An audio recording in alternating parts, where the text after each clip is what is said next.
കർക്കടക മാസത്തിലെ അമാവാസി ദിനത്തിലെ ബലിതർപ്പണം മാതൃപിതൃപരമ്പരയ്ക്കും ജ്ഞാത അജ്ഞാത പൂർവികർക്കും വേണ്ടിയാണ്. മൺമറഞ്ഞ പിതൃക്കളെ മനസ്സിൽ ധ്യാനിച്ച് എള്ളും ചോറും പൂവും അർപ്പിച്ച് ഏവരും മോക്ഷം തേടി.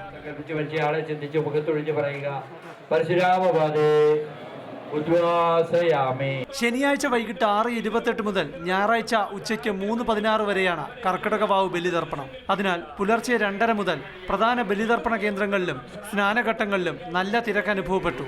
വർഷം മുഴുവൻ ബലിതർപ്പണം നടക്കുന്ന തിരുവല്ലം പരശുരാമ ക്ഷേത്രത്തിൽ ഒരേ സമയം 3500 പേർക്ക് ബലിയിടാൻ തിരുവിതാംകൂർ ദേവസ്വം ബോർഡ് സൗകര്യമൊരുക്കിയിരുന്നു.